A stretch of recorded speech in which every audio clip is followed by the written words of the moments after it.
अच्छा जी boys and girls, ये आज की जो हमारी प्रेसी है ये 2022 की प्रेसी है और कंपैरेटिवली अगर हम देखें तो ये आसान नहीं है। लेकिन जो हमारा मेथड है सिग्निफिकेशन का मेथड और सिंबल्स का, और जो हमारा मेथड है इन्फ्रेंस का, ये बहुत अच्छा पॉइंट इन्होंने याद करवाया, उसके थ्रू करके देखते हैं।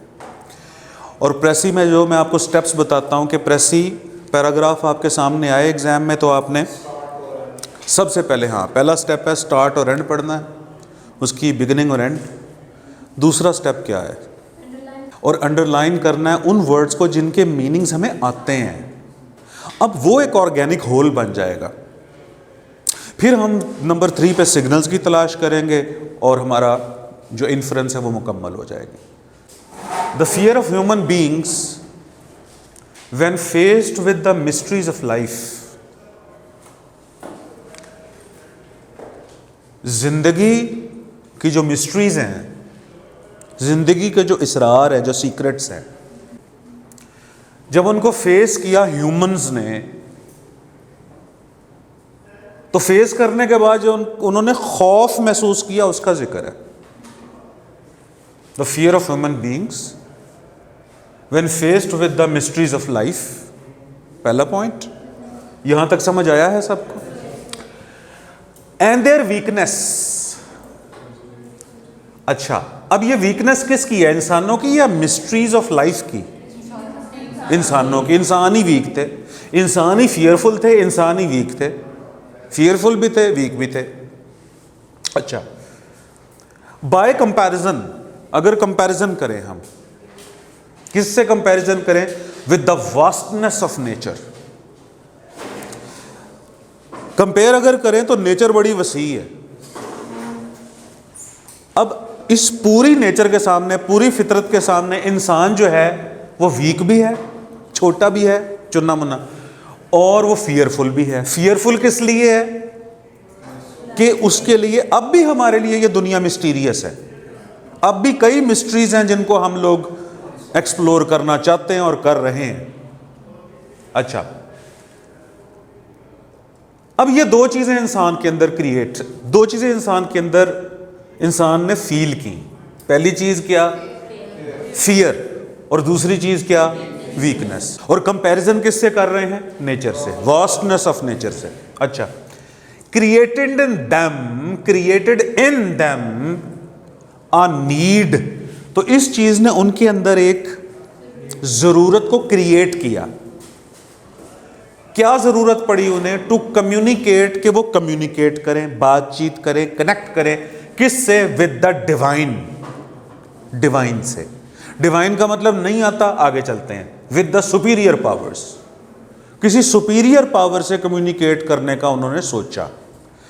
और जो मजहब की शुरुआत है, अक्सर ओरिजिन्स यही बात बताते हैं कि इंसान शुरू में फियरफुल था, उसने खुद को वीक महसूस किया, तो उसने देखा जी कि हमें नज़र नहीं आता, तो ये जो गोल सी चीज़ सुबह निकलती है और रोशनी हो जाती है तो हमें नज़र आने लग जाता है, तो उसने सूरज की पूजा शुरू कर दी।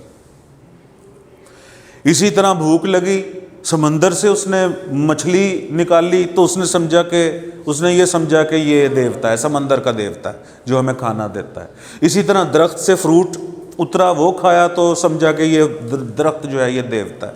खैर, तो एक तो ह्यूमन फियरफुल था क्योंकि मिस्टीरियस वर्ल्ड था और मिस्टीरियस वर्ल्ड रहेगा। दूसरा, वो वीक था। कंपैरिजन अगर हम करें कि वास्टनेस ऑफ नेचर, नेचर बड़ी वास्ट थी, तो फिर उसको जरूरत महसूस हुई कि मैं कम्युनिकेट करूं विद द डिवाइन। डिवाइन के आगे डैश लगा हुआ है, यानी आगे एक्सप्लेनेशन है इसकी। डैश पॉज भी देता है, एक्सप्लेनेशन भी देता है। आप बैठ जाओ, बेशक बैठना तो बेटे, बैठ जाओ। अच्छा, तो किससे कम्युनिकेट करना चाहा? उससे with the superior powers. Superior power से हम कम्युनिकेट करें, ये उन्होंने सोचा। विच दे बिलीव्ड, और उनका यकीन ये था, रेगुलेटेड द यूनिवर्स। यही सुपीरियर पावर्स दुनिया को रेगुलेट करती हैं। जैसे पंखे का रेगुलेटर होता है ना, उसकी रफ्तार कम या ज़्यादा करता है, तो दुनिया को रेगुलेट करती हैं, यानी गवर्न करती हैं दुनिया को। और वो बिलीव करते थे ह्यूमन बीइंग्स कि ये लोग यूनिवर्स को रेगुलेट करते हैं and determine their own fates.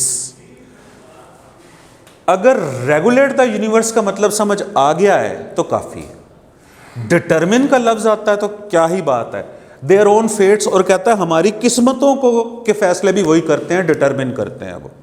It's a huge sentence, और इसके अंदर अब क्या बातें की? Point number 1 fear of humans, number 2 weak है ह्यूमंस, यूनिवर्स बहुत वास्ट है, नंबर 4। फिर उसने सोचा कि क्योंकि हम कमजोर हैं तो किसी पावरफुल सुपर नेचुरल बीइंग्स के साथ हम लोग कम्युनिकेट करें, और वो जो सुपर नेचुरल बीइंग्स की आगे क्वालिटीज बताई कि वही यूनिवर्स को रेगुलेट करती हैं और वही लोग हमें भी रेगुलेट करते हैं, हमारी किस्मतें डिटरमिन करती हैं। ठीक हो गया। अब ये शुरू में हमने पढ़ लिया, ये जो पहला स्टेप है, और आखिर में पढ़ते हैं एंड में क्या लिखा हुआ है? The most important of all the oracles that at Delphi delivered the messages. अच्छा, ना मुझे ऑरेकल्स की समझ आई है, ना मुझे डेल्फी की समझ आई है। देखें, डेल्फी का डी बड़ा है तो इसका मतलब या तो ये कोई पर्सन होगा या ये कोई प्लेस होगी यूनिक। अच्छा, इतनी समझ आई है। डिलीवर्ड द मैसेजेस, अब ये कनेक्शन शुरू में बनाए कि उन्होंने कम्युनिकेट करने की कोशिश में थे, और आखिर देखे आखिरी लाइन में भी मैसेज लिखा हुआ है। अच्छा, message with the intervention of Apollo. अब मुझे अपोलो का भी नहीं पता। While the oldest one that of Dodona. अब ये डेल्फी, अपोलो, डोडोना, ये जो वर्ड्स हैं देखे कैपिटल में लिखे हुए हैं सारे, मुझे समझ नहीं आ रही कि क्या है। खैर, functioned with the assistance of Zeus का नाम मैंने सुना हुआ है, या मुझे इसका भी नहीं पता। चलो जी, फर्ज करो मुझे इसका भी नहीं पता। तो बात कहां से शुरू हुई थी? वो कम्युनिकेट करना चाहते थे, और बात एंड कहां पर हो रही है? मैसेजेस पे। तो बिगनिंग और एंड पढ़ने का ये फायदा होता है आपको कि आप यू बिकम फेमिलियर, आपको थीम का पता चल जाता है, कंटेंट का पता चल जाता है थोड़ा सा, और आपको वो जो राइटर है उसकी भी टोन समझ आ जाती है। मैंने सोचा कि यहां पर पहला सेक्शन बनना चाहिए। अच्छा, अब जो मुझे समझ आई है, the fear of human beings, ये समझ आई है, मिस्ट्रीज की समझ आई है, वीकनेसेस, और ह्यूमंस जो थे उस वक्त के कमजोर थे, ये चीज समझ आई है, वीकनेसेस। अच्छा, फिर कंपैरिजन हो रहा है वास्टनेस ऑफ नेचर के साथ, created in them and need to communicate with the divine. तो उनके अंदर एक नीड क्रिएट हुई कि वो कम्युनिकेट करे डिवाइन से। डिवाइन कौन होते हैं? The superior powers which they believed regulated the universe and determine their own fates. इसी की प्रेसी बना लेते हैं। ये जनाब प्रेसी बनाई है। अब इसके ऊपर आप बहस कर लो। द वीक तो उधर लिखा हुआ है। टाइनी क्यों लिखा मैंने? क्योंकि कंपैरिजन हो रहा है वो वास्टनेस के साथ। And fearful human beings tried to connect with the strong and powerful divine beings या डिवाइन फोर्सेस। यही मेन इंपॉर्टेंट बात है। इसी तरीके से इसकी प्रेसी बना पैराग्राफ से ले सकते हैं सर? हाँ जी, क्यों नहीं। अगर डिवाइन की जगह कोई नेचुरल फोर्स लिखते हैं, super natural, strong, powerful and super natural beings लिखते हैं आप, बिल्कुल। अच्छा जी, अब देख लें। अब अपेरेंटली अगर देखें तो ये टफ है, आगे और टफ होती जाएगी। लेकिन जो हमारा मेथड है बात करने का, जो हमारा मेथड है हैंडल करने का प्रेसी को, वो देखें डिफरेंट है। नहीं, उसका हमने एक पार्ट उठाया, उसी पार्ट की प्रेसी बना ली। फिर ये जो हम पार्ट्स की प्रेसी बनाएंगे, हम इनको इकट्ठा करेंगे तो वो मुकम्मल पैराग्राफ की प्रेसी हो जाएगी। अच्छा,